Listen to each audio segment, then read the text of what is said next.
Okay, we want to welcome Michael Holter. We're very pleased to have him here today. And he works both in watercolor and oil. Obviously, today we're going to be watercolor, and has got paintings around the world. And he's painted most of his life. And he's an art teacher, creative director, businessman, and he's owned and operated galleries. He holds a bachelor's degree in art education and MA in visual communication. He's a member of the Salmagundi Club, a member of the National Watercolor Society, several other ones, the Watercolor Honor Society, the Transparent Watercolor Society, the Southwestern Watercolor Society, and just a number of different organizations. So they really love him. Michael says his work is impressionistic. He likes to represent people as well as places and allow the painting to evolve from its structure of what is recognizable. So it's a challenge. And he's been influenced by several artists, including some of my favorite, Charles Reed and Ted Nuttall, that we've seen here, as well as Frank Webb and, of course, John Singer Sargent. Now, he likes to, he says he's mostly self-taught, so we shall see that. I do want to mention that if you have questions for Michael, go ahead and type them into the chat. And when it seems appropriate, I'll try and communicate those questions. If there's a need, we'll have question and answer session afterwards if Michael wants to do that. We will also take a little break, probably somewhere in the middle, when Michael needs to refresh his coffee or his tea, and you do as well. And with that, welcome, Michael Holter. Oh, thank you so much. You can hear me well, I guess? Yes, we can hear you very well. Everything's good? All right.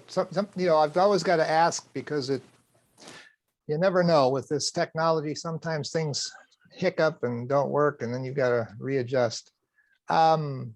I'm so happy to be with you. I really wish I could have been there in person. We were, you know, I was really looking forward to that. Love coming out your way, especially in the, you know, in the winter months when it's I'm in Dallas area. Don't say anything about Dallas 49ers right now. I'm not going there, but I'm in that area down here in Texas. So we had about just below freezing last night, and like in a couple of days it'll be 70 again. So our temperatures vary and fluctuate a lot.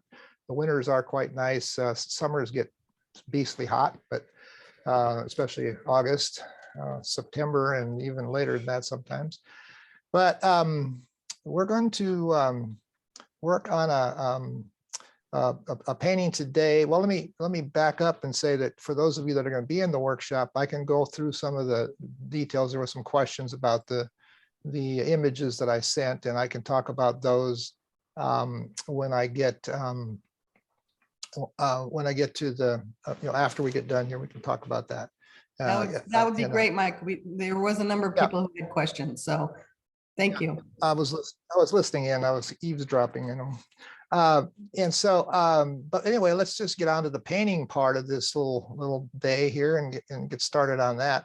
I'm going to do a painting that is, let me go to not that one, not that one. I'm jumping around here. Why am I doing that? Oh, there we go.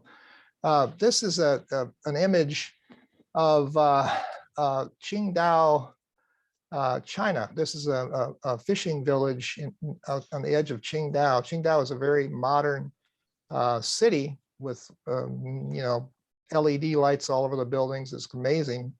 And yet on the edge of this city, there is this fishing village where they still use these interesting boats.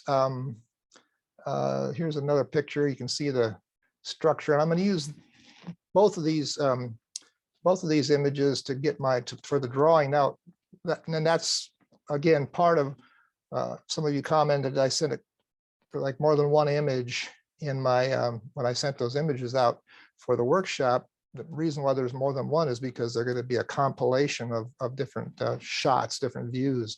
So some of the preparation drawing is not as clear cut as as it might be. So like in this case of this one here, I've added a boat into the foreground a little bit more to change this image, but most of this is pretty much straightforward. Let me switch to, I wanted to show you a couple things about the boat here. This is, got the chance to go to China a few years ago before COVID, and that's the Great Wall. And this is the harbor. Some of the boats, I just wanted you to see these boats, just amazing. They look like they wouldn't float. They're sort of made out of logs, it appears. And yet that's what they fish with, and it's very fascinating. So that's the sort of the setting for this particular painting. So I've drawn the image kind of the horizon line pretty low, giving me a lot of sky. I've done this painting different ways, but I'm going to utilize this space up here for some interesting sky. And then this part down here will be fairly silhouetted because of the nature of the photo I have and the way that this whole thing kind of develops. It's pretty much a silhouette shape, this whole background here. Won't have as much foreground in it as this one here, but we'll have more sky. I'm working on, this is Saunders Waterford, 140 pound. I like Saunders. I've gotten to where I really like it. I like Arches, 140 pound, and I cold press. And for my portraits, I often use Arches 300 pound hot press. Sometimes that's, it depends on what I'm doing, depends on the type of portrait or painting I'm working on. But each type of paper is going to have a little different feel, a different way of reacting. So I sometimes I'll tailor it. I'll find a rough sheet for a particular subject where I want more texture, more grain. Sometimes, like I say, that hot press is real smooth. So if you want detail, it's really good for that. But for this one, it's going to be this Saunders Waterford 140 pound cold press. So let's start. If there are questions, if you, this is Chris, right? If you want to, shout them out or anything, I'll try to answer them as I go here. Okay, I will. I'm going to water this down a little bit to just to kind of create a little wet into wet sky area. And probably kind of not get too, I'm going to go down to the bottom too and put some color down in here. You probably can't see any of this right now. Painting with water is kind of a little hard to show. But I'd like to get a little bit of tone on this bottom portion as well. And I'm going to try to make this top interesting, hopefully. And let's see, we're going to start with a little bit of, I'm going to put some warm tones onto this foreground here.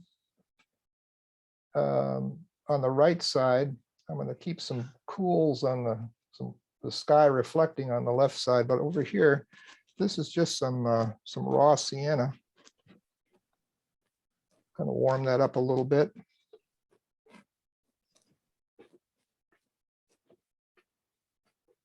And I'm going to use a little cerulean blue.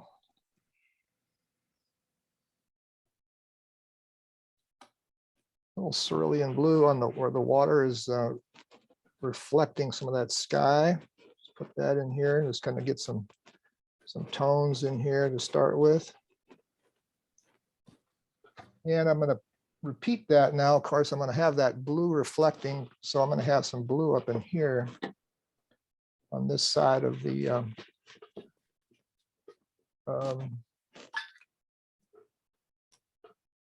this side of the painting. Now I want to, this is getting a little drier quicker than I wanted it to. Let me sort of re-wet with some of this paint in here. Michael, this is Susan. As you go along, will you talk a little bit about the materials you use other than paper, your brushes and? Yeah. Yeah. I will try to do that. Before I do that, I will continue. I need a talking and painting at the same time is a challenge, as you all are, I'm sure, aware. And I try to do that, especially in my workshops, so to give you all a pretty good sense of what I'm doing as I'm doing it. Putting a little warmth over here, a little bit of a red, a little tiny bit of some cad red. And I'm going to take a little bit of a more of a yellow tone. This is some new gamboge here. This brush is just a big flat brush by that's a Stephen Quiller brush from Richardson. I think I got it from them on a freebie from some award or something. I think I got it. It's nice. It's nice flat. Don't use it for much other than this kind of thing right here. So just some warmth up in the sky. I'll put a little more of that pink over here.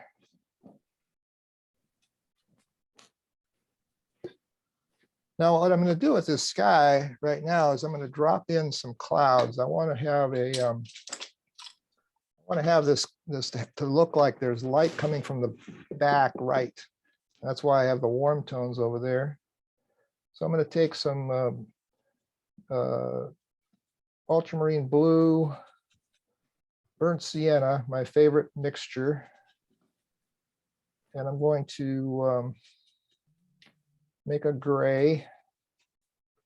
I'm going to take a little alizarin, make it a little bit more reddish, a little pink into it. So a warm gray. Pick up a little bit of color on my brush besides the stuff here, maybe even a little bit yellow. Just grabbing some things off the palette. Then I'm going to take this brush and I'm going to take some of the paint off. I'm going to smash it down. This is a large brush from Neef. And I'm just going to see what it looks like when I drop it in there, if it's a color I like. What I'm looking for here is some clouds that the watercolor, again, wonderful thing about watercolor is you can let the water and the pigment, water and the paper do a lot for you. So here's some of my bigger clouds. Use the brush and just randomly put some color in here. Maybe pick up a little more red because there's some red light bouncing in here from the sun. Maybe even a little bit of yellow. And a little more gray again. Let's put some of that in here. I want to make sure that these clouds appear to be kind of drifting back into the distance here. Maybe a little bit of cloud up in here. You see how randomly I can brush that around with this brush that's been smashed down. And you're just really able to let the paint flow into the water. You're not having to do a lot. And you get these beautiful clouds. I had there's a nice article that American Watercolor newsletter just forwarded on this week that I did on clouds. And it's from an article I did for Plein Air magazine. And then they put together a compilation DVD as well, Streamline did, of myself and some others talking about clouds. And there's some different things on that. There's a DVD of that. If you're interested in painting clouds, there are some resources like that that are could be pretty interesting. So I don't want to do too much here. I want to let this happen kind of loosely. Maybe put a little more pigment in here. One thing I've got to be careful of is that I don't put too much water into this as it's drying. You end up putting too much water into it, and then it'll start to blossom back or something. So you always have to be careful of that. But I want a little variety in here. Now I could sort of splatter with a brush, just flick some paint in here, but now tools, the question was about some tools. This is a, like I said, a Neef rigger. It's a real long rigger brush. And I just like it. And it's, it's a long handle. I don't even know if it's really a watercolor brush. I like it for things like this, where I just want the paint, the brush to spread out and do some random things. So I'm just looking at it here to see if I want to do anything else. I wish I'd have put a little over in here, but I didn't. I can always come back and re-wet and redo a little bit of this. Michael, Yep. we've got a question about what if you want white fluffy clouds, not dark ones? Well, then you do a different approach. And we'll one of the assignments on the workshop, one of the days will be on clouds. We're going to have the one, for those of you that are in there, there's one that's got a lot of sky, and it's just a barn building and some trees and a lot of sky. There's not much going on the image, but there's enough sky area there. And what we're going to do is we're going to do some exercises on different clouds, how to, stratus clouds, cumulus clouds, some basics on that. And the thing about this, I'm doing a demo and I have to be fairly quick. So the fact doing these is kind of silhouetted backlit clouds allows me to do them a lot faster than trying to paint around white areas and create clouds with a lot of white. Now you can do them fast as well, but because this is a silhouetted scene, it works well. The sun's back over here, and you're just creating this, these silhouetted cloud shapes. But yeah, there's so it's a different approach, and we'll work on that in the workshop. Brushes. Well, I'll let this dry. Let me just show you. Here's my colors. I use different brands. I have mostly Daniel Smith, a little bit of M. Graham. I like M. Graham, like the cerulean blue. M. Graham is a really beautiful blue. I've got other M. Graham paints that I use as well. And when I'm traveling, I don't like to have them on my palette because they're very fluid, or they're honey based, and they move around on your palette. When you're traveling, they slide, they slide one color to another, and you have a mess. But I love their colors. I use a few in the area down bottom there. There are some sort of opaque paints, the titanium buff, Juan Brilliant, and lavender, and those are mostly Holbein. Titanium buff is actually a American Journey Cheap Joe's paint. Let's see, and I've got a couple of Winsor & Newton. I like the Winsor & Newton burnt sienna better than other burnt siennas. Let's see. My brushes.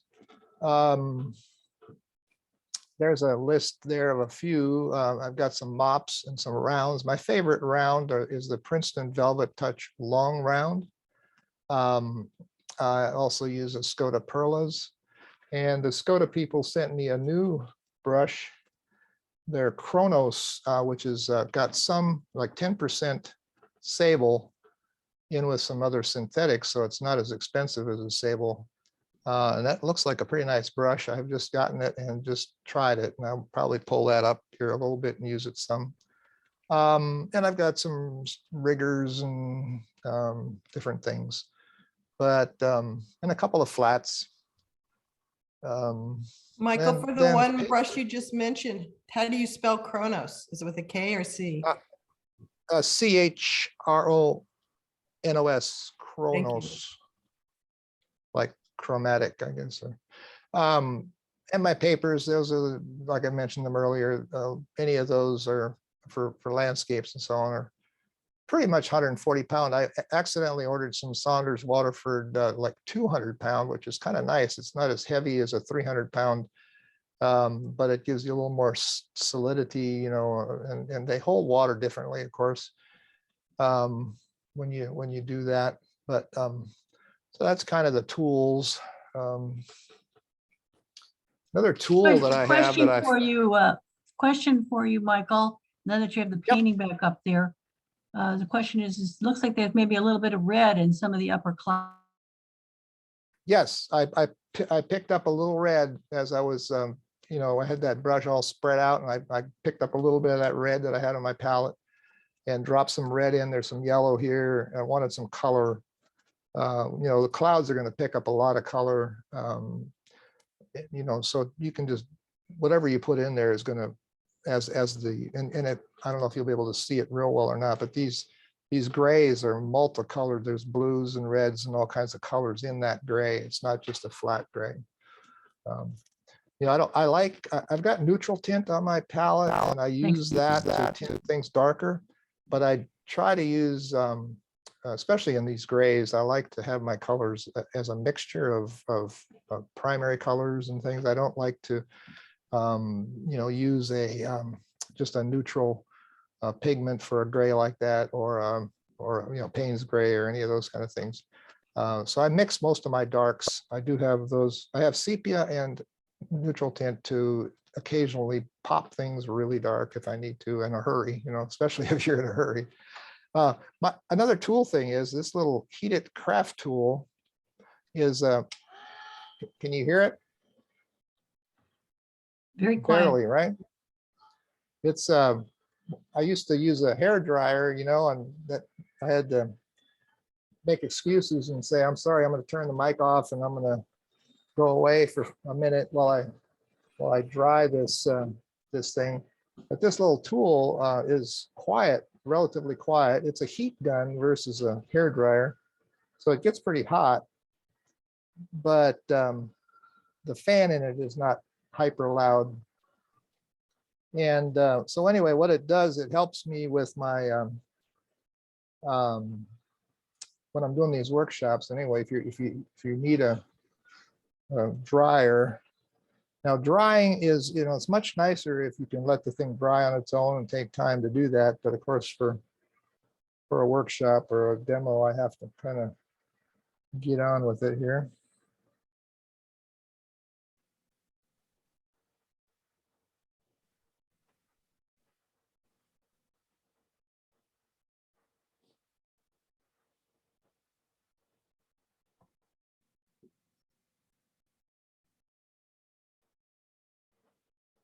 Okay.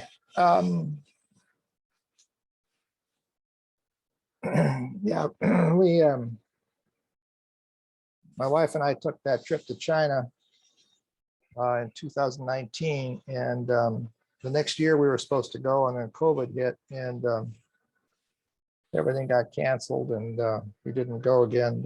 And we probably won't go again. I'm not sure if what's going to happen with there was quite a bit of activity with watercolorists traveling to China, and I think a lot of that's been almost ended.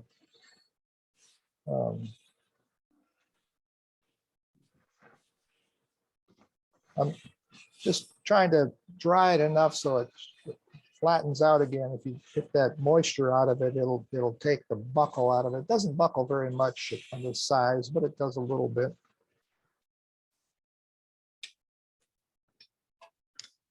So so this is my first layer. I usually work in about three layers of light values, the middle values, and the darks.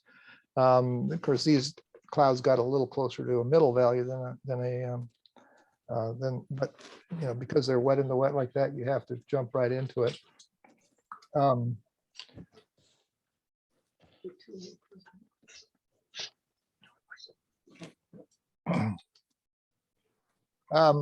So I'm going to here's the image. Well, I'll put it up so you don't have to, so you can see it for a little bit anyway. Put it up there. So a lot of what you see there is this big long pier with warehouses and so on. And but it's very silhouetted, so I don't really have to get too complicated with detail. Like I said, it's working on a demo like this in a limited amount of time. It's kind of, I like to find a painting that I can finish, you know, that I don't have to worry about something too complicated that I can't get it close to being done anyway, but should be able to get this done. Now that I always make sure I overemphasize the color blue in the distance because it is the color that it is. The cool colors recede into the distance and warm colors come forward. So I want to make sure that I'm using cool colors in the distance, and that's in this case here, blue. And there's a boat right in here. I'll just mark it a little bit. I don't have to get real detailed. There's just a ton of little things back in here. There must be some telephone poles up on that end of that pier. And you come down in here, here's another little boat. And I'll kind of indicate that. I'm keeping this color pretty cool.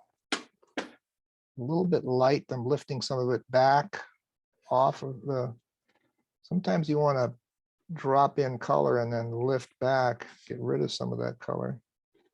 Something nice about watercolor, people complain about the fact you can't change things. Well, that's really not totally true. You can lift color away. You can get your colors to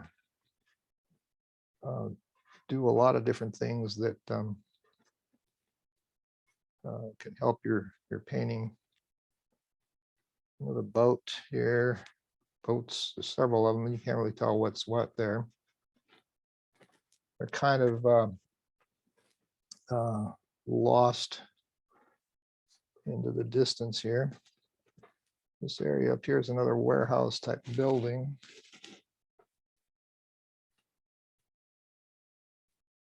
And I don't need to paint it with too much care, but there's a little bit of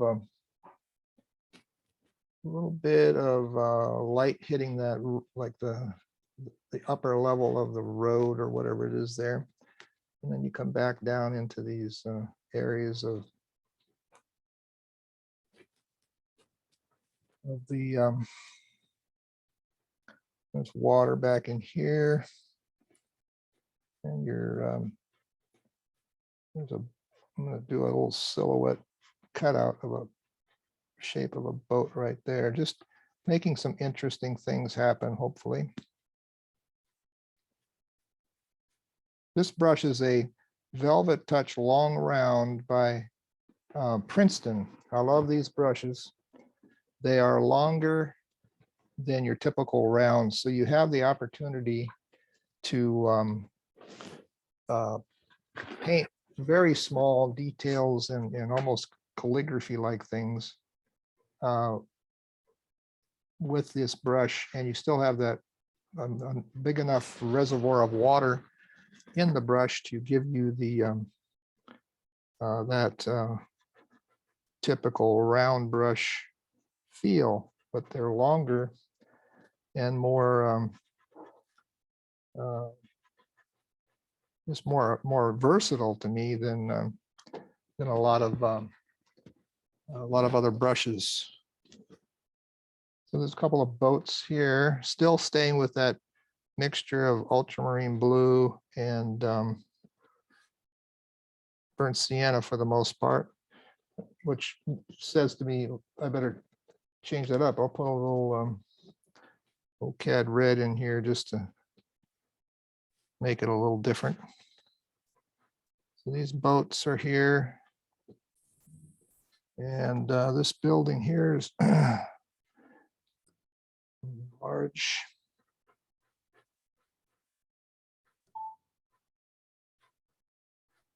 There's a top on this one. I don't have to make them exactly like like it shows it, you know, on the photo, but it is fun to use something of the actual shape of this area. It helps to kind of give you that sense that that's a real place. There's a bit of a warm color on this portion here. Put some raw sienna on here.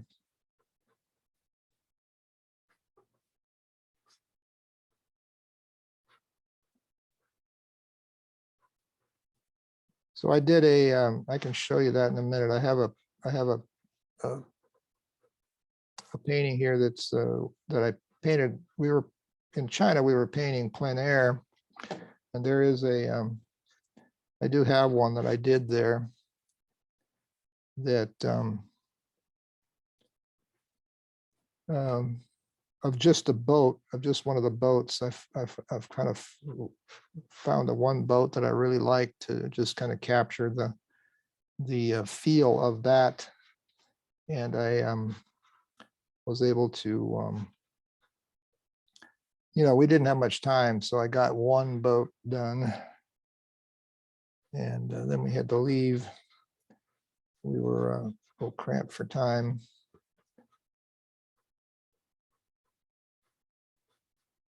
All right, there's I think I need a little red, there's a red roof on this building here. A little red would be nice. A little color here to the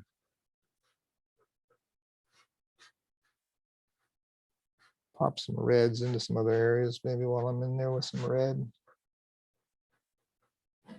Pretty small area. I'm sorry that that part of it is a little probably a little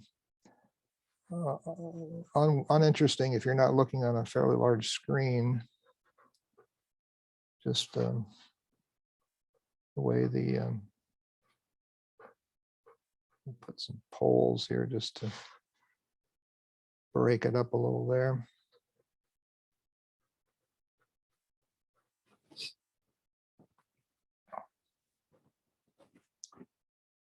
There is a bit of, there are some trees on one part of this up here, but I might add some tree shape in the background and part of that just to make it a little more interesting along in there. Let's see.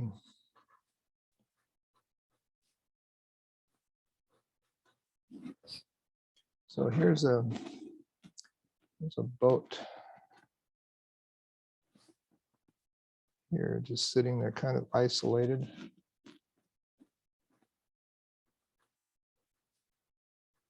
And there's some stuff around it, some shadows. These are very fascinating boats. They had motors on them with these interesting propeller mechanisms, and they had, some of them had small sails as well. I guess they used it when they could.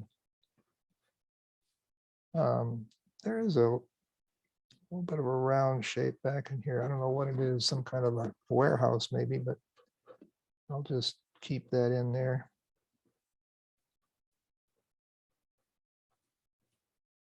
And this building here, it's pretty dark.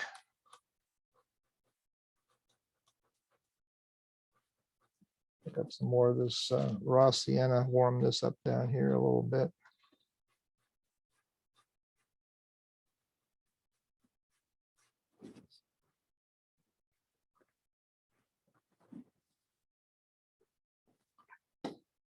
And so I'm going to keep rolling across these buildings here to kind of,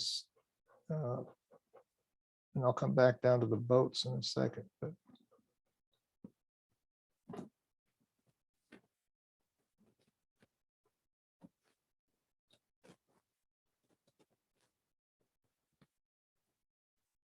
I don't know, you all are pretty quiet out there. My connection go down? No, Nope, we we're all you here, loud and just- clear. Yep, we're just watching diligently. We're Oh, that's good. concentrating. We're concentrating. that helps me if you're concentrating and I can concentrate.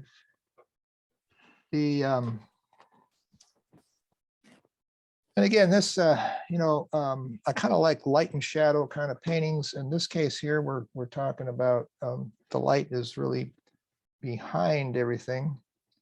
You don't have a lot of shadows coming off that you can really see here very much.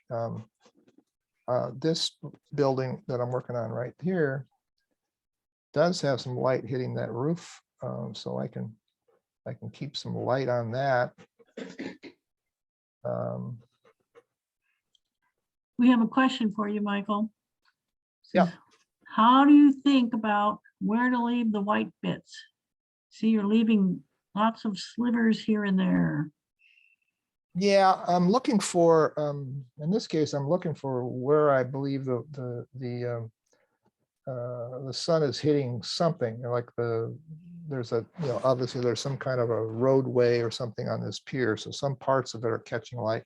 And I could be a little more specific on some of that, but I'm trying to keep it pretty simple.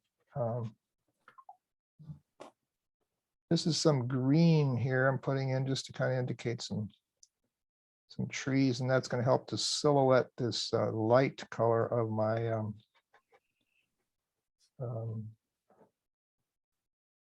of this building, the roof line of this building.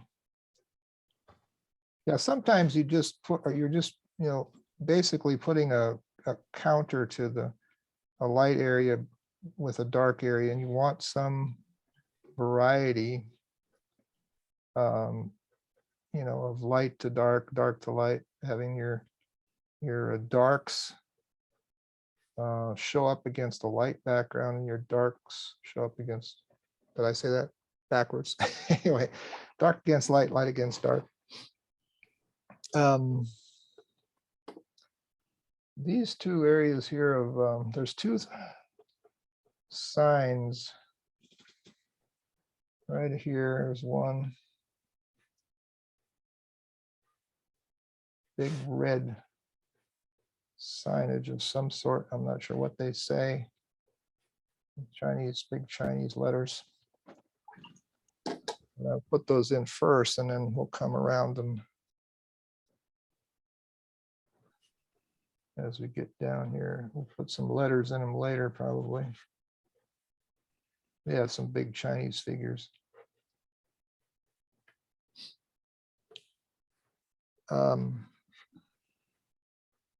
I think part of the question about where do you leave, how do you know where to leave those areas? I think part of it is just you have to sort of develop your own understanding of those things. I like to leave. I mean, some people use a lot more dry brush strokes than I do. I typically paint pretty wet and not as much dry brush. If I were to do a little more dry brush, you'd get a lot more little flecks of light. And sometimes that's really a nice effect. Some people are very much, that's just what they do a lot of. Thomas Schaller's paintings are loaded with dry brush on he uses a rough paper, so there's tons of that dry brush thing happening on his paintings. You got Ian Stewart coming out. Ian's a friend, and yeah, you'll enjoy him if you've never been in an Ian Stewart environment. He's a good man with a lot of good sense of humor and lots of knowledge. Well, we hear you have a good sense of humor too, so. Oh, wow. Okay. Don't have any jokes handy. My wife is around here. When we do my online workshops, she helps me with the jokes. Okay. She's the setup woman, huh? Yeah. She's the Ed McMahon to the Johnny Carson thing here, I guess. Or maybe maybe that's the other way around. Anyway, so we anyway, we try to have a little bit of fun with events like that, workshops and things. And not you know, I always say that I'm really not a very funny person. My grandfather had a very dry sense of humor, so I think maybe I picked up some of that. And I'm from a Norwegian, Scandinavian background, so you know that right there tells you something about dry sense of humor, I think. All right, that's more colorful than what I've done typically. Let's these whites on this are not good. I don't want a lot of white showing on these signs here. This roof line has some color on it, but it's mostly white or light.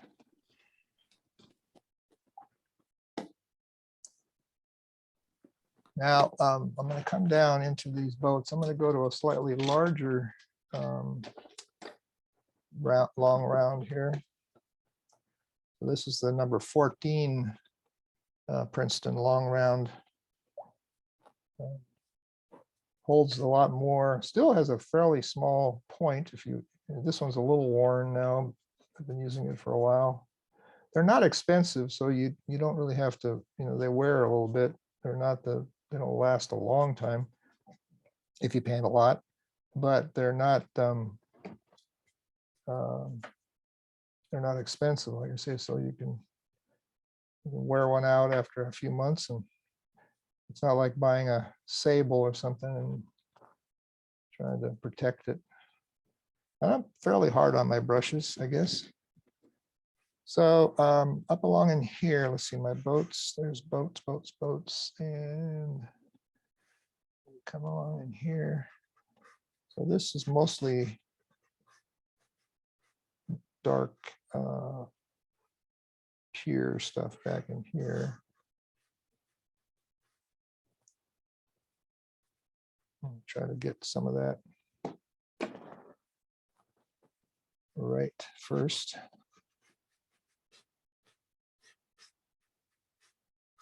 Leave some bits of light in there.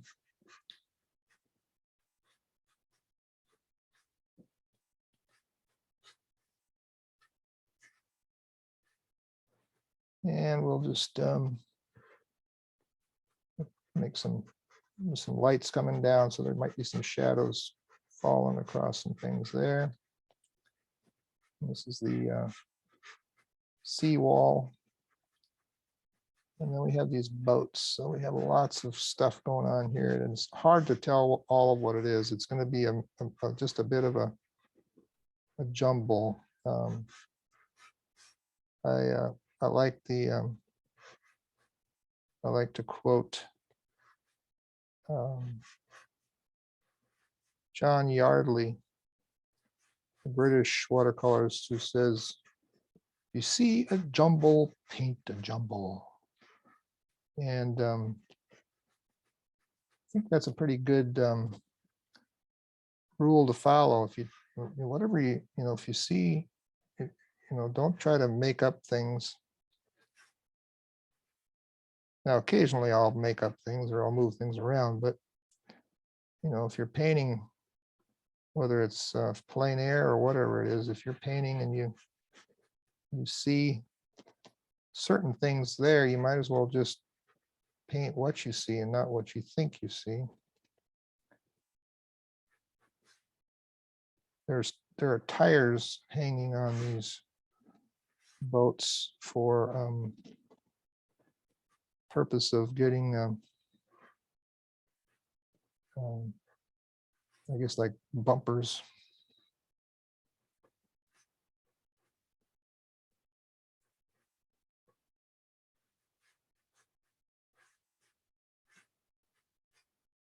These boats back here, I don't have to do a lot of detail on. They're probably gonna pretty well just background and silhouette it a bit.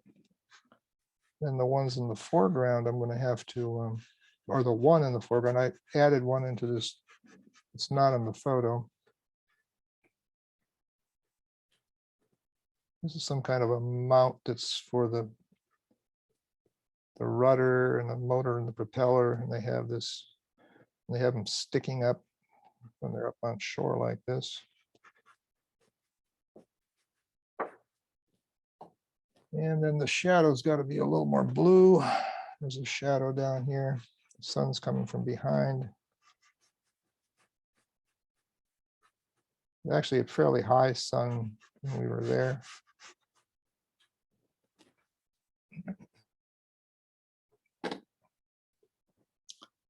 And maybe I'll just soften some of this a little bit with just a texture. This is sort of just a dirty brush gray here.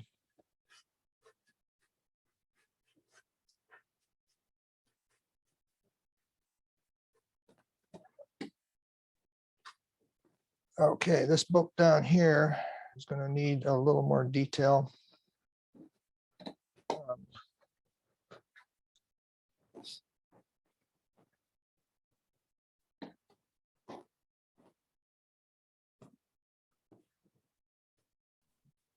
Michael, can you change the reference picture if you're going to the other boat?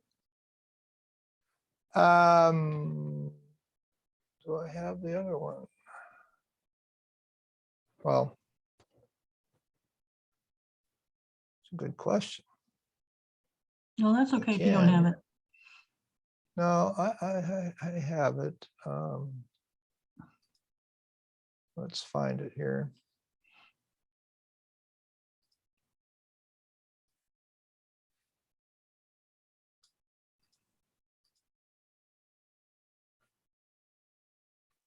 Okay.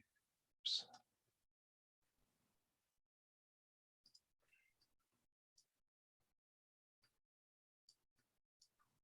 So we'll put that over here for now.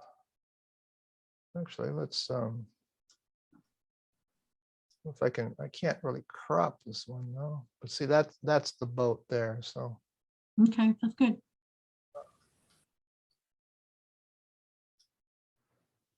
there's only certain things I can do with this program. This is called Ecamm Live.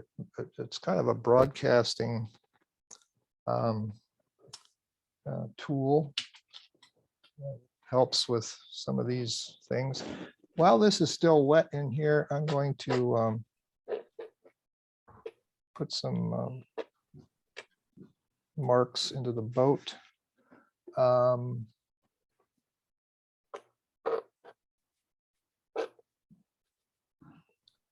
Let's see.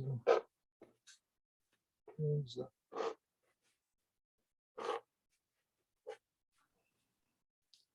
just taking this palette knife and scraping a little bit. This is already dry there.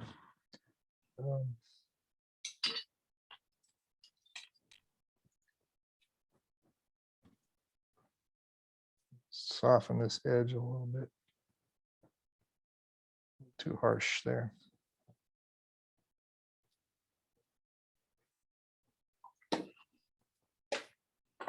Okay. All right, this boat down here. So there's a pretty dark, and there's a jumble of things in the back of the boat. It's not real neat and tidy. There's some stuff here, so I don't have to be careful to get it all right. That's sort of dark there, and then it gets light. There's there's a tire hanging here.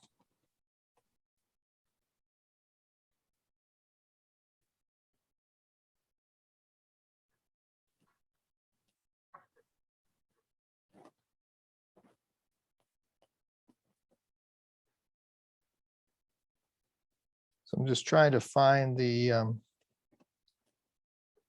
different shapes here that are,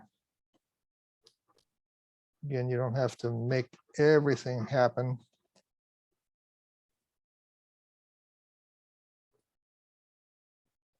I mean, I like detail, but and it depends on what it is. Something like this, you don't need to have every part of this boat finished exactly.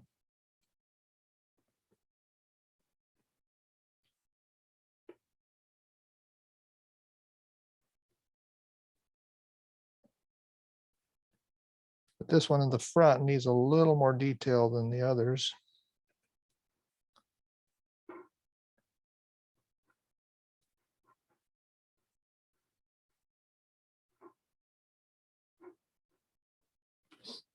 Okay, I'm gonna switch to some more blue. For this shadow, there's a pretty good shadow. And actually I should use some cerulean, since the cerulean of the sky is what's going to be bouncing into here. So I'm going to have some of this has got to have a more of a cooler cerulean than my ultramarine, which is a more warm, blue. So it runs along here. Now I can switch or go a little warmer down in here.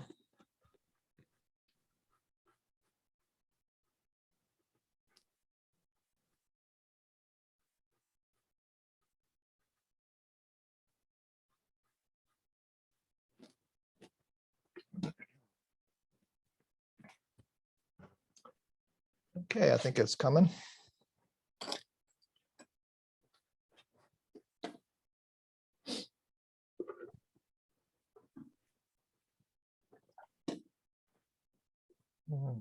Some of this off.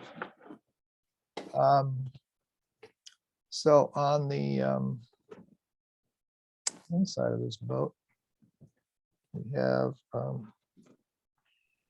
a dark, like, I don't know, post on this side, and there's one over on this side here. There's a straight board here.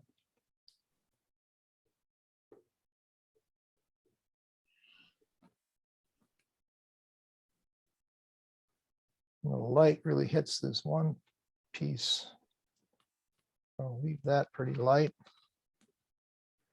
Then inside this boat, there's a pretty dark area. It's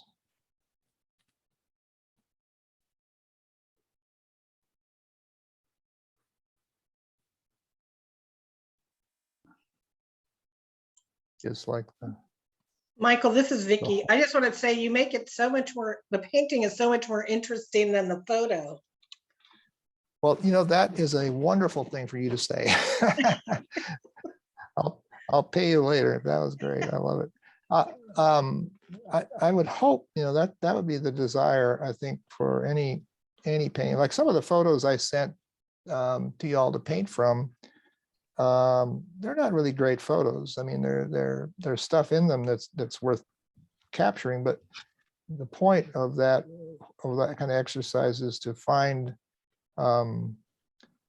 look for things when you're looking at photos or you're out in nature, look for things that appeal to you, but then try to find a way to turn that scene into something really, really worth painting. If you have a beautiful photograph and you paint it, it doesn't really work that well. I don't like, the ones that I really think are beautiful photographs, I don't really want to paint them because they're already really nice.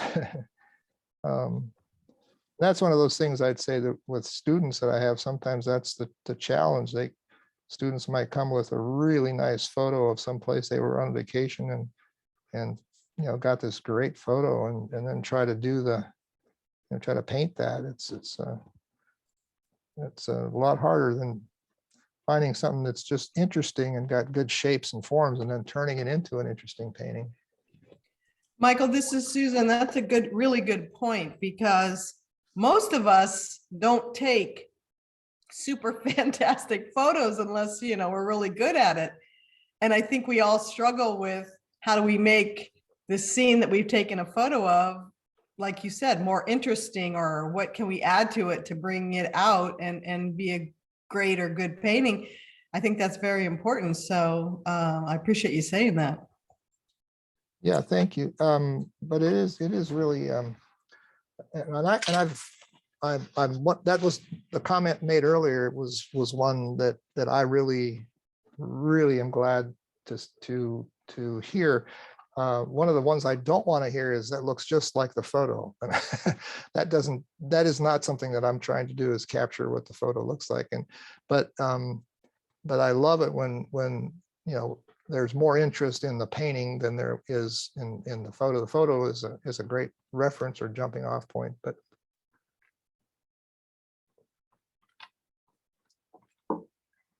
okay. So it's been a little while here. Let me. I think right now I'll just take a 5-minute break just to kind of get away from this and stand up for a second. I've been sitting. I sometimes stand, sometimes sit. So let me, and then I'll take a look at it from a distance, and then I'll just give me 5 minutes and we'll be back. Okay. Yeah, great. Okay, back about 2:45 or 44 Pacific. So in the meantime, does anybody have any other types of questions?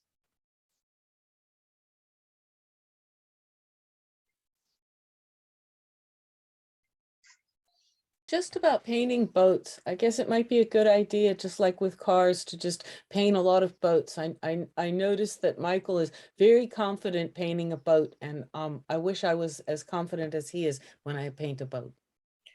Well, Dale, I think it's all about, practice, right?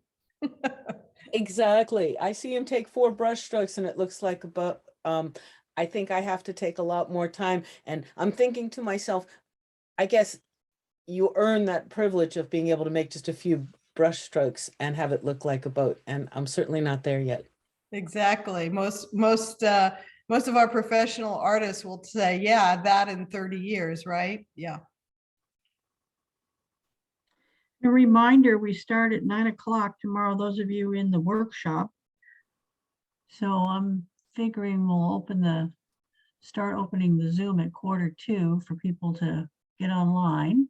And the link is in Susan's email that she sent out. It's a different link than this one. So just be sure you find that email, which she sent out on Tuesday. I noticed there were no line drawings. So, I mean, obviously we can sketch from the photographs, but sometimes there are line drawings. So I guess this time there are no line drawings. Is that right?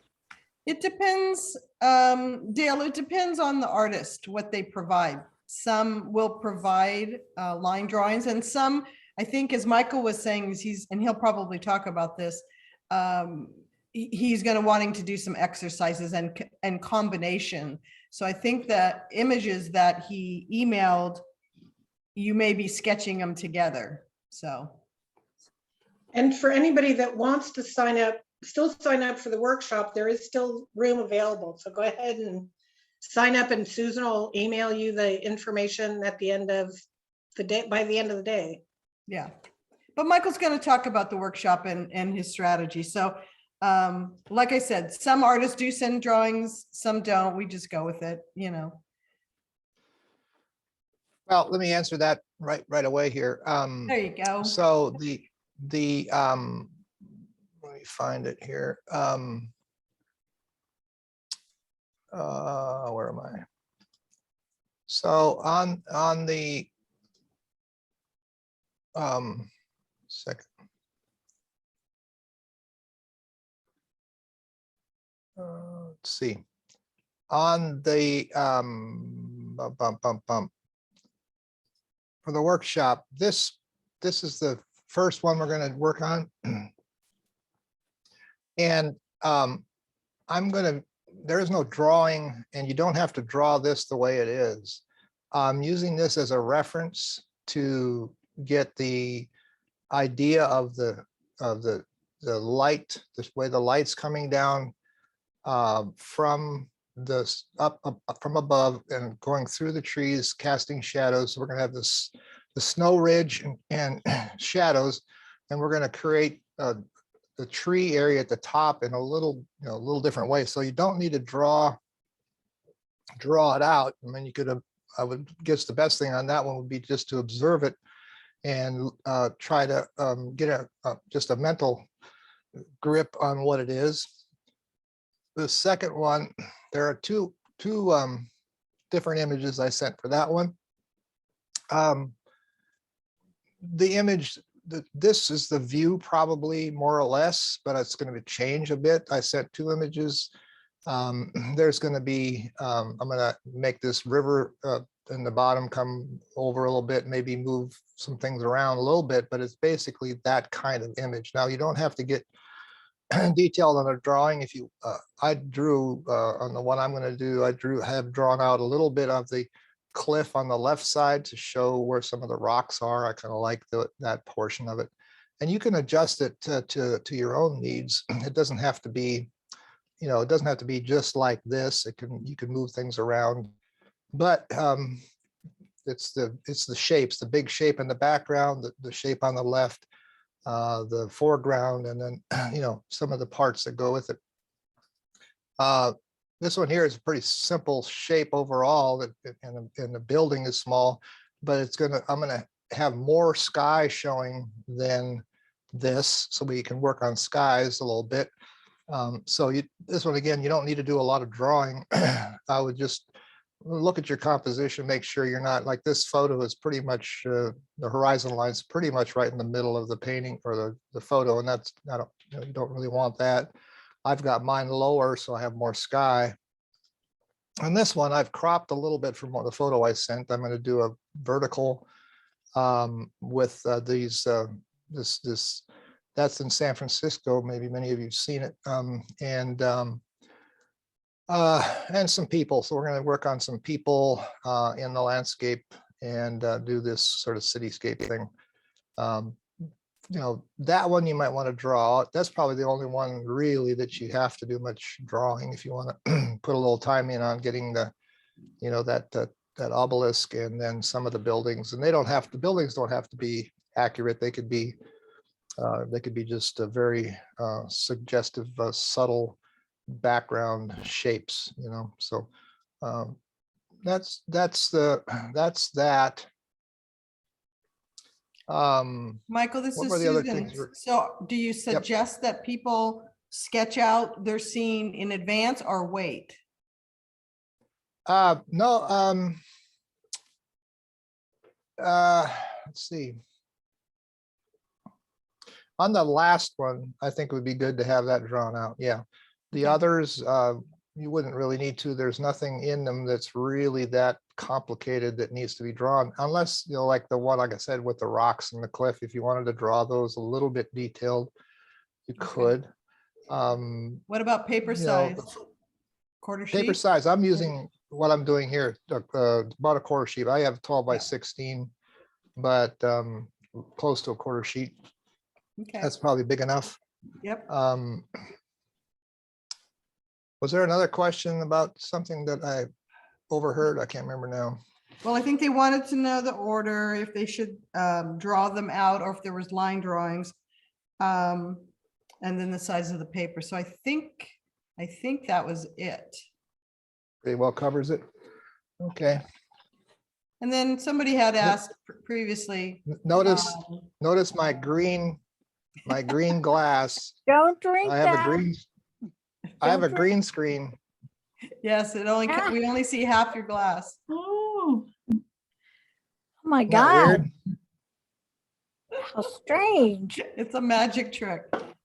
That's not watercolor water, is it? No, it's not. It's a Coke. My throat gets a little froggy, and Coke seems to break up the congestion. Yeah. Michael, somebody Okay. asked, what's your favorite reference book or watercolor? Let's see, reference or watercolor or art book? Oh, wow. Yeah. Well, you know, yeah. Favorites. I tell you, you know, it was mentioned in the intro was so nicely given, that I kind of am self-taught, and one of the things about that is I do have a degree, but I didn't have many good teachers, if you know what I mean. And so I've pretty well, what I've learned a lot of times is through reading books. Look, in the early days, now you can watch DVDs, go on YouTube, and you can learn a lot from just watching what people are doing in a different way. But back in the day, those of you that are my age, you had to kind of dig in the book and try to figure out what they were doing. And so, I mean, I have books from Charles Reed and Zoltan Szabo and some of those watercolorists from the early days that really meant a lot. John Singer Sargent, the most recent compilation of things from the exhibit in Boston, I guess it was, of his watercolors is a phenomenal book. Just to see the paintings of the kind of things he did in watercolor. It's amazing. And in the oil painting world, I think the Richard Schmid books, Alla Prima 1 and 2, those were very meaningful and very, very phenomenal books. And I really do like to watch the YouTube videos of people painting, and I'm a kind of a, you know, now with technology, I'm a little bit of a junkie that way. You always pick up something and get inspired, and you go, you know, I need to get my paints out. Look at how beautiful that fluid watercolor is flowing, you know. And I like to watch oil painters do their thing, because I do some painting in oils, but not as much as I'd like to. So anyway, that kind of thing. Well, Awesome, let's thank you. jump back in and try to get this thing finished here. I noticed my sky is a little bit pale. I probably should have punched that a little bit more when I was starting it out. But you know, I could still add some color into that in a layer. So let's just sort of set these boats a little bit on the ground here. I think let's find the brush that I want to use. I'll take this big flat one again, and I'm going to try to make this on the photo. It's quite earthy, warm, almost like this raw sienna. And I'm going to start with that and just see what I can come up with. Put a little glaze over some of this stuff. Get some color on here. And leave some areas, and there's lots of rocks and stuff. And if I can get some texture, that would be good too. And I might want to drag some dry brush along here. Now over here, I want to have, when I took the photos, the boats were, the tide was out. So there's a lot of, and then it kind of moved in as we were painting that day. And so the wonderful the way that the land got eaten up by the ocean was quite interesting.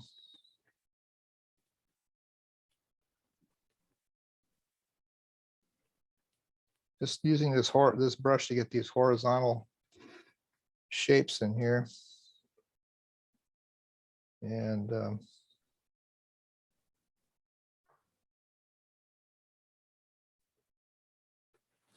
I think I'll get a different brush. Let's see. I've got a smaller flat here somewhere. There it is. It's a Velvet Touch flat. A small. I'm going to go a little bit darker. I'm going to try to get some dry brush in here.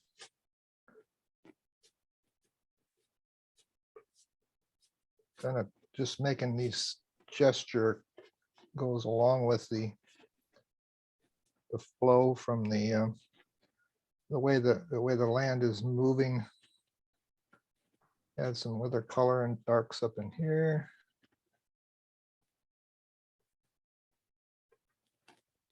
Just getting a little bit of life into this.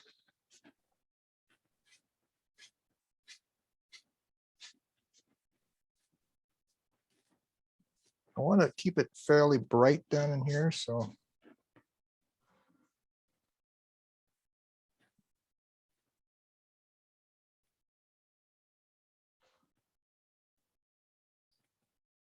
there was lots of you know, as this water is moving in, it's leaving lots of little areas where the rocks are still showing through, and there's lots of rocks and things in here. So we're going to pepper this area with lots of texture. And there, I'm going to add some things here and there. Here's some pieces of wood, perhaps.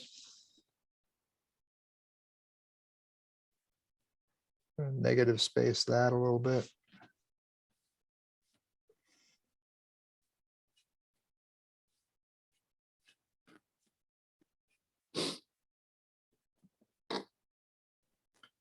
I'm going to add some texture right now while it's still sort of damp. I'm going to use a toothbrush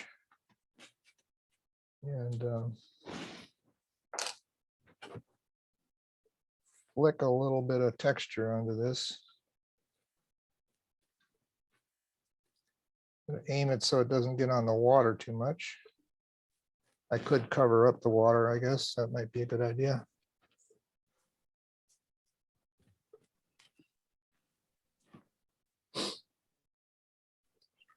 I'll come back in there with some other colors too, into that.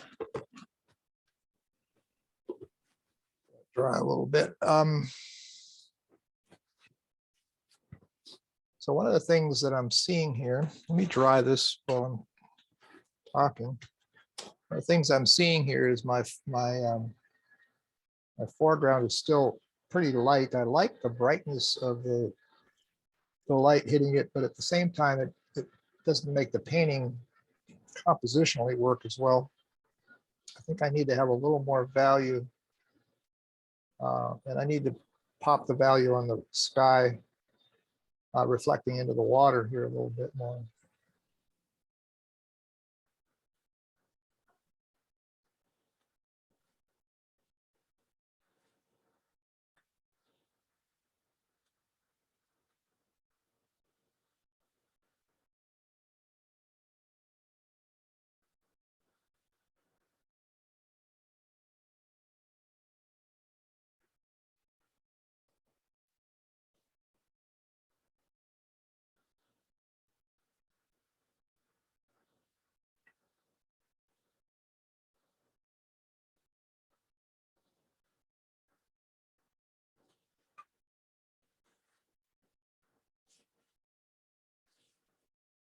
I forgot to get a second clean water.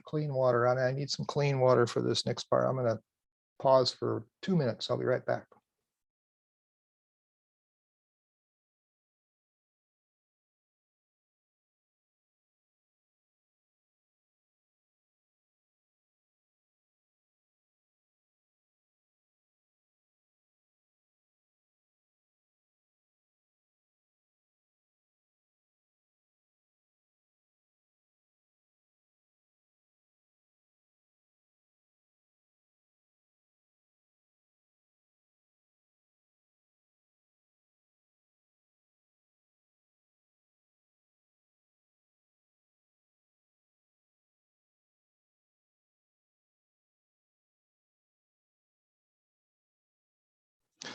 Okay, I'm back. I needed some clean water because I think what I'm going to do is do some glazes to make this, I kind of want to make the sky a little bit more value to it in this area behind the edge of the, and I'm just going to put a little water, clean water, not brush it around. I don't want to lift what's underneath there. I can easily do that with a little spray bottle. That helps too. But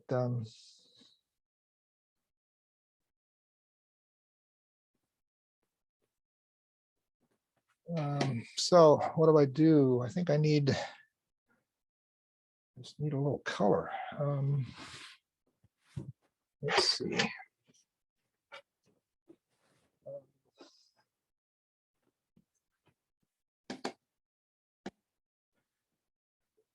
Well, I know I want some warmth in some parts of it. So take a little color here.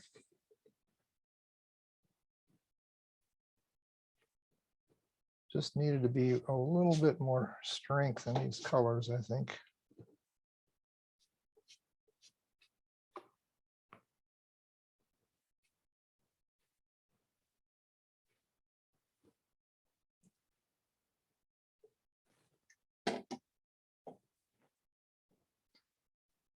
And you don't want this to be, don't want this to go green when you put the yellow over the blue. Let's do a little bit of a rosy red in here. Little bit of color up in there. I think a little more red.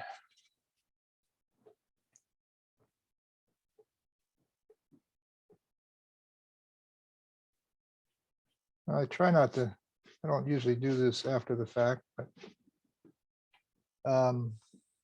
just felt like I needed to. Now this down in the bottom here needs to probably get a little bit, a little something back in here. Maybe it's just some distant clouds or something back in here.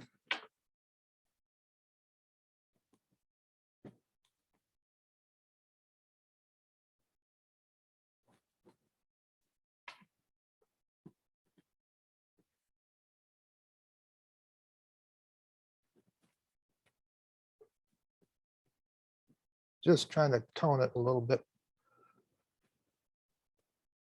Okay. Now the foreground, as I said, needs to be stronger.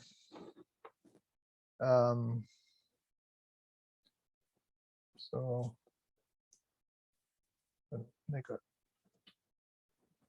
value here, start popping some of these areas a little darker.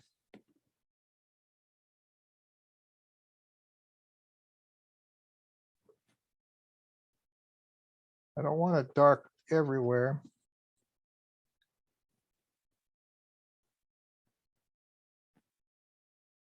And there are a lot of places where there's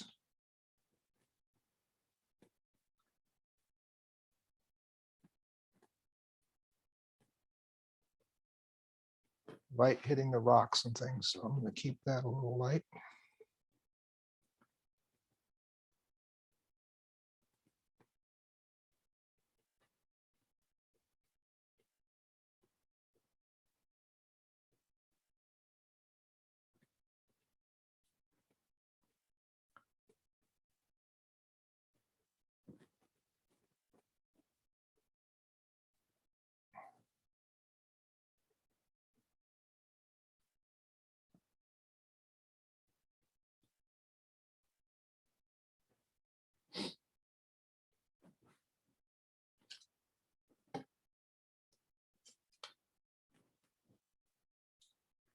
So we've got rocks and kinds of things casting little shadows here and there.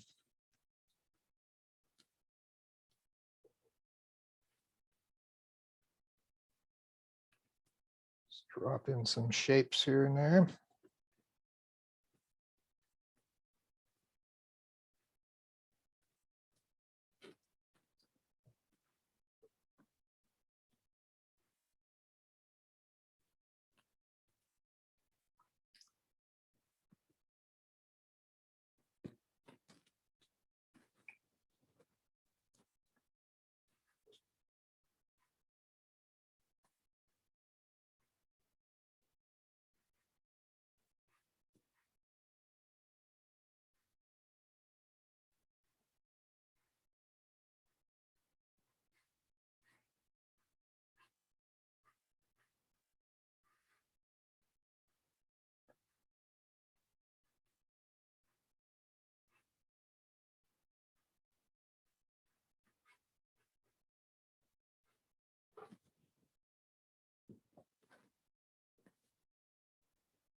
Pick up a little bit of this thirsty brush.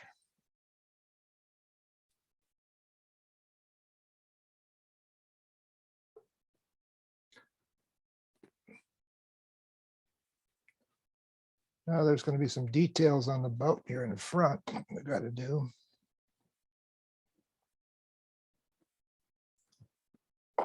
Um,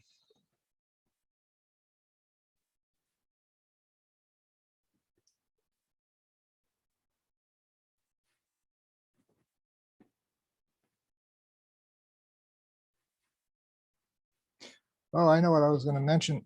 Somebody was, well, I was off. You were chatting when I was off there earlier. Somebody mentioned painting boats, and one of the things about boats that is probably the most troublesome is like on this one here, there's a couple of straight lines, you know, right in here and here. But and because of the way they made these, I guess. But boats in general have very few straight lines. I mean, they're mostly curves, and you know, things are, I don't know, they bend the wood and they make these, you know, make these things happen with all kinds of um,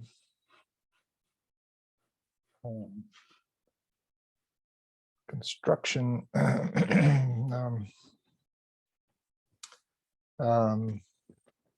complications, I guess. I don't know what the word is. In order to make a boat do what it does, they have to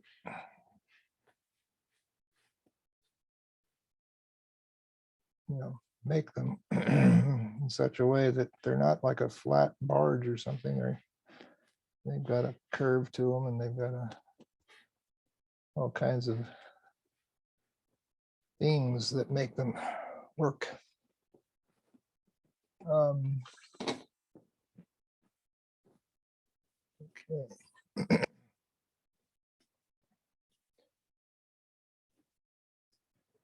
a few, I think I need a few darks back in some of these areas here.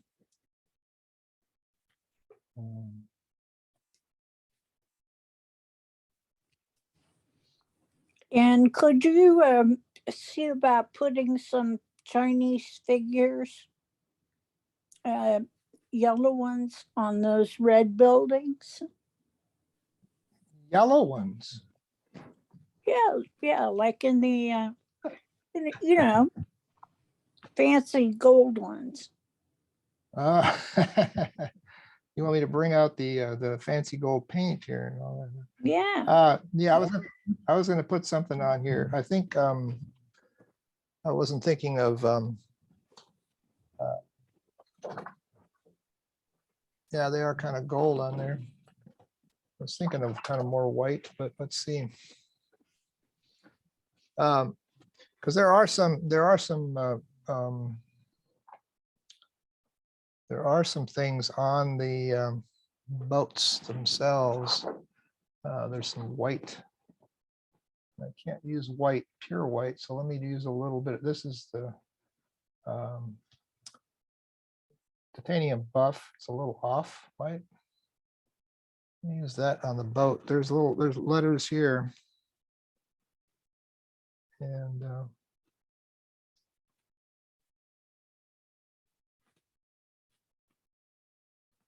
there's I'll use that for some other little lines and things too. I use a little bit of opaque paint once in a while.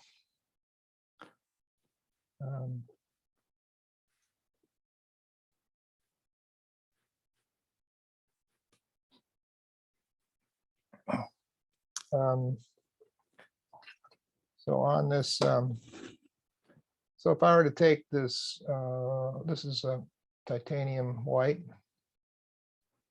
It's got to be an opaque paint. Take that, add a little bit of this gamboge to it. About as opaque a gold as I can get with what I've got. Let's see what this stuff says. It says, I don't know what. So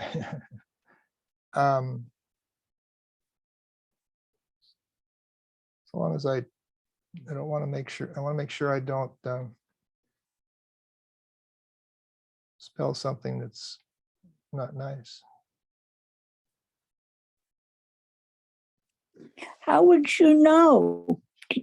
Do you speak Chinese? No. When I was there, I had a tough time. It was a lot of people spoke English in the cities. We spent part of our time out by the Great Wall in Inner Mongolia, painting and little villages, and people didn't speak. Not many of them spoke English. My wife would wander around these villages and go in people's homes and sign language with people, and they were all very friendly.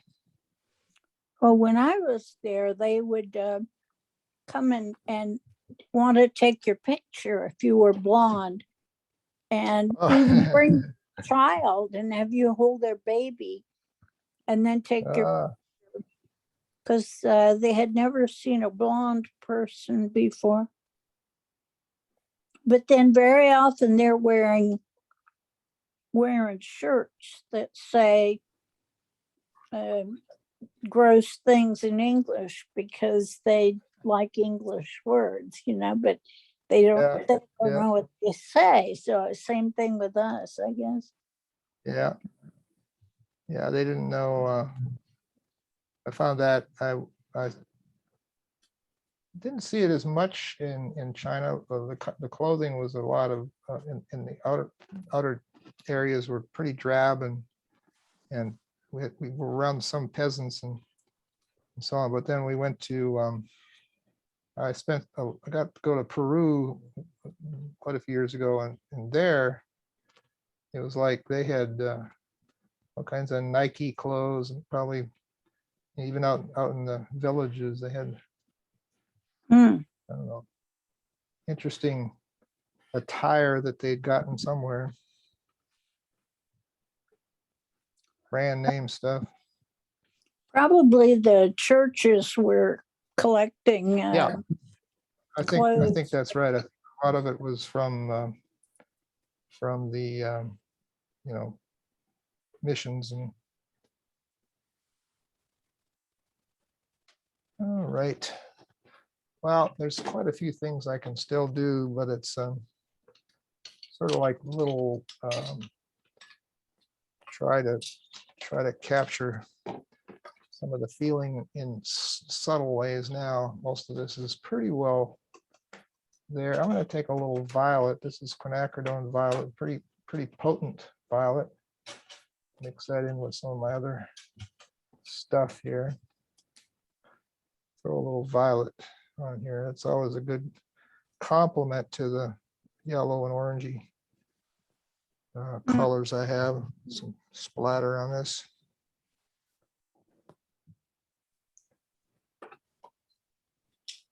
I think that blue in the water is a little pale. Let's go a little darker.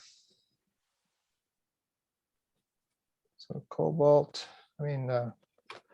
cerulean, and a little bit of ultramarine.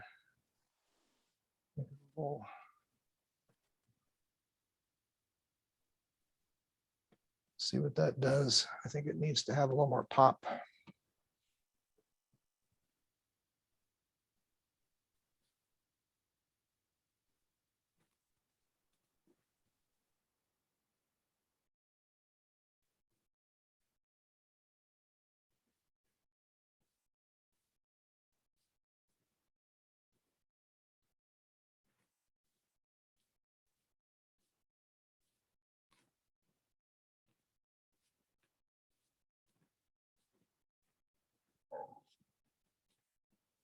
That's probably about right.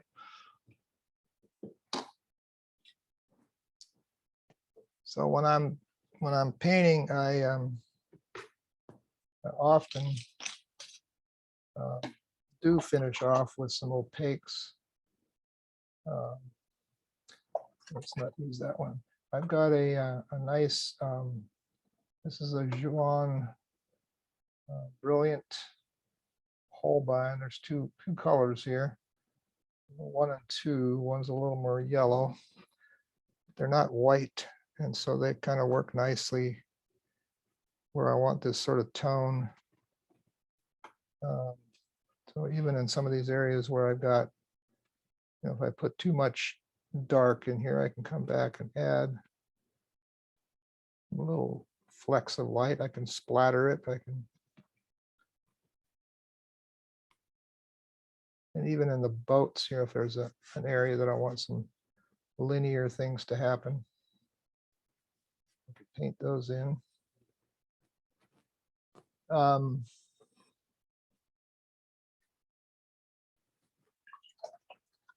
I always say my paintings aren't really complete until I add a bird or two. Usually it's where there's a splatter of paint that I accidentally got in there. But with these landscapes by the water, you're going to have gulls and you have some birds. There's a splatter. Fix that one.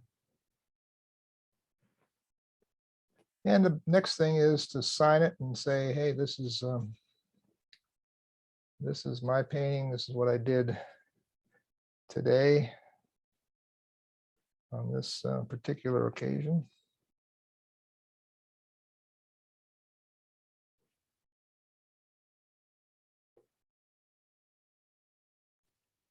That's very lovely. Thank you. Let me take the tape off of here and see if it, usually that adds a little pop to it. You get that white border.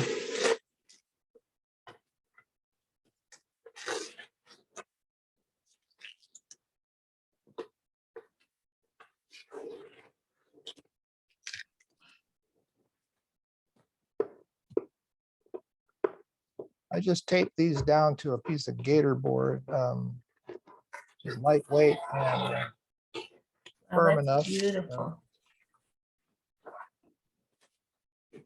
That looks so good. Let's see, I'll take the board away. So there's, there we go. Yeah. Love the sky. Now it The turned out sky. a little differently than I was thinking. I probably even now I think I almost have this sort of a little misty area in the back. I could even gray that out a little bit more, make the foreground come forward by doing that, but I don't need to. But every time you do a watercolor, as you probably are well aware, things don't always go the way you want them to, and you have often have opportunities to make adjustments. We have Well, questions for it's Michael. beautiful. And you're getting a lot of compliments in the chat. It's beautiful. Good. Thank you so much for sharing your time today. It's really amazing. Beautiful. I love the sky, Michael. Oh, great. Thank you. Yeah, and when you do it that way, every time you do it, it works a little differently. You're kind of, that's the beauty of watercolor, of course, is that there's spontaneity that does happen when you use wet into wet like that. Very nice. So this is the end of the formal demo, but does anybody have any other questions or anything about the workshop for tomorrow? I'm going to stop the recording right now. Wow. That is